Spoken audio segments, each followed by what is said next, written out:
Welcome sa Pinas Showbiz News ngayon.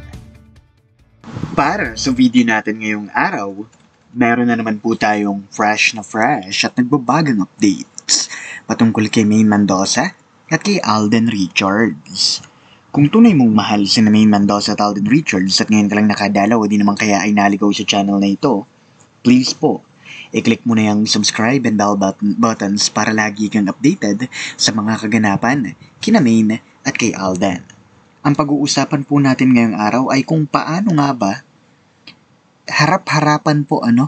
harap-harapan pong dinisiplina ni Alden Richards ang isang reporter na nag-interview po sa kanya dito po sa ibang bansa. Kung saan meron po kasing tanong patungkol po sa pasugalan at talagang idinawit po ang pangalan ni Mengay. Tulad na lang po ng ini-endorse ni Maine Mendoza na bingo. Kaya nagkaganyan po ang pagmumukha ni Alden, Pag-uusapan natin yan dahil kung hindi dahil kay Mamaten, kundi dahil kay Mamaten hindi mapipigilan sa init ng ulo itong si Alden Richards. Ano nga bang nangyari doon? At nag-init ang ulo ni Alden Richards. Siyempre, hanggang doon about Maine Mendoza pa rin ang tinatanong sa kanya. At may kinalaman pa sa sugal. Ano nga ba yung tinanong ng reporter? Pag-uusapan natin yan. Kaya maraming salamat kay Mamaten. Habang si Maine Mendoza naman po, ang daming mga netizens ang nagre-react, dito po sa mga edited photos. Bakit nga daw ba parang natatakot ang isang Maine Mendoza sa tuwing magpapapicture? Ano nga ba yung sinutukoy nilang picture? Lahat po yan pag-uusapan natin. Sabi ko naman sa inyo, basta't may kinalaman kay Maine at kay Alden, hindi po natin palalagpasin ng ganyang mga bagay. At bago nga tayo magpatuloy pa, hayaan nyo muna magpasalamat ako sa mga subscribers and viewers natin na patuloy pong pag-support at pagmamahal kina Maine at kay Alden nang wala pong ibang hinihintay na kapalit. At kung nood ka nga ng mga video updates natin pero hindi ka naman nakasubscribe, na pang hinihintay mo, i-click mo na yung subscribe and bell buttons para lagi kang updated sa mga kaganapan kina Maine at kay Alden. At bago nga tayo magpatuloy pa, hayaan nyo muna magpasalamat ako sa mga subscribers and viewers natin na patuloy pong pag-support at pagmamahal kina Maine at kay Alden nang wala pong ibang hinihintay na kapalit. Maraming salamat po sa inyo. At narito nga po mga komentong napili ng aming team. Narito, unahin po natin ang unang komento natin. Mula po ito kay Miss Doris Latupan. Sabi niya rito, Tupanots alagad, you're just trying hard to cover up the truth. Na need nyo pang maglabas ng pangontra, edit dyan, kayo magaling. Shame on you mga bayaran. Sinong niloko nyo? Kaming mga true-blooded Aldab Nation na ever since 2015 matagal nang nakasubaybay sa couple. Kami pa ba? Strong foundation ata kami. We have all the proofs na sila ang legit na laging magkasama at hindi iyang poon ninyo. Mga paniwalain talaga, Kayo, ha, sa inyo. Whatever, wag niyong sirain ang moment namin. Alam namin ang mga tactics ng Fulkerson couple. Para-paraan, Mr. and Mrs. Fulkerson, ninja moves pa more. Huli pero hindi kulong. Anyways, enjoy your moments together. Advance Valentine's Day, RG and Day Fulkerson. Make the most out of it. Yun nga po yung talagang ipinuputok na lang butche na palagi sinasabi nagkakataon lang daw. Lagi nangyayari yung ganun. Lalabas ng bansa, hindi lang si Alden na mawawala, pati si Maine mawawala. Si Maine ang ibabalita na lalabas ng bansa, pati si Alden nawawala. Sige na nga, payag na lang tayo, nagkakataon na lang yan. Taon-taon.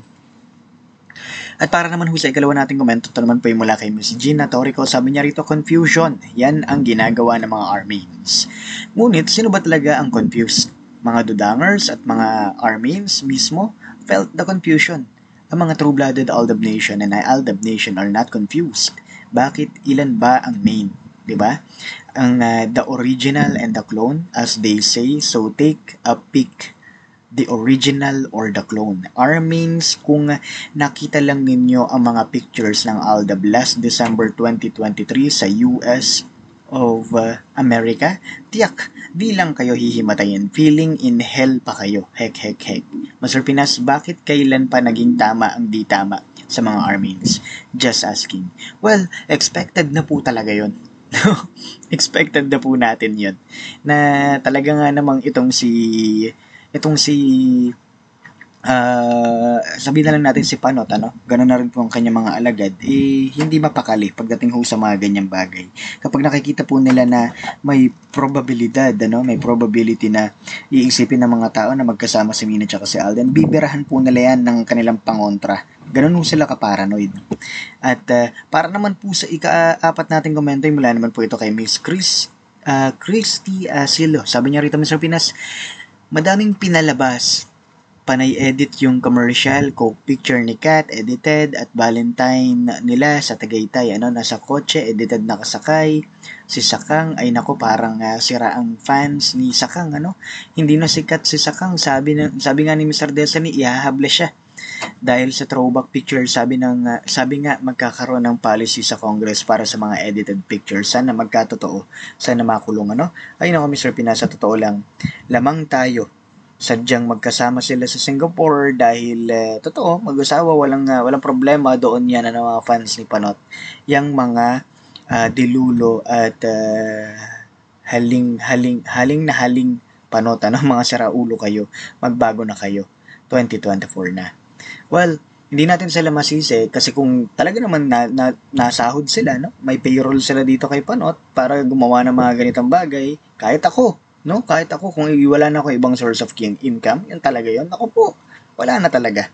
No? Pero tayo nga rito, sabi ko nga sa inyo, kahit sino ho yung matira na talagang nakasuporta kay Min at kay Alden, ano? Makuha lang natin yung mga ganun tao, okay na tayo dun eh. Hindi tayo naghahangad na siraan si Min, siraan si Alden. We're here for the both of them. Hindi natin iiwanan si Maine at saka si Alden. Lalong-lalo na sa mga ganitong bagay, ganitong pagkakataon na madalas pagkaisahan po sila. Naku, hindi tayo papayag sa ganyang bagay. At bago nga tayo magpatuloy pa, no, puntahan na natin ang sentro ng ating mga updates. Unahin natin, ito hong isang reporter na malikot po ang dila. Ang tanong ba naman sa kanya Pilipino po siyang reporter, ano, at tinatanong ho si Alden Richards, sabi, anong masasabi mo? At ngayon ay si Maine Mendoza ay nakikiisa na sa pagpapromote ng sugal. Ganun na ba ang kinabubuhay ngayon ni Maine? Yun ho yung tanong. Okay, yun ho yung tanong. Ito ibatay kay Mama Ten, ano? Si Mama Ten ho kasi kasama ni Alden Richards. At yun nga ho ang naitanong kay Alden, ano? Kaya naman agad-agad na uminit ang ulo ni Alden Richards. Sabi ni Alden, saan niya ho nakukuha yung mga ganyan ninyong tanong?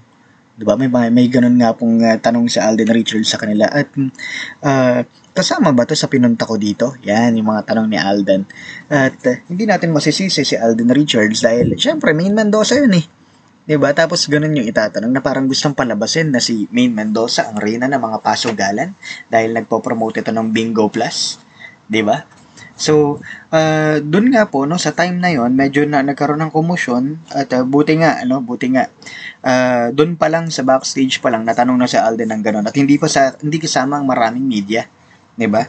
Kaya nga ang sabi ni Mama Ten, siya na po ang umayos at sinabi na lang po niya kay Alden na siya nang makikipag-usap. Pinalabas na po niya si Alden Richards at doon na po humarap sa mga tunay na reporter si Alden. So, bad trip nga, no, paglabas si Alden. Buti na lang ho, nandun si Mama Ten. Kaya maraming salamat, Mama Ten. Buti nandyan ka, at least may napagtatanungan tayo, ano?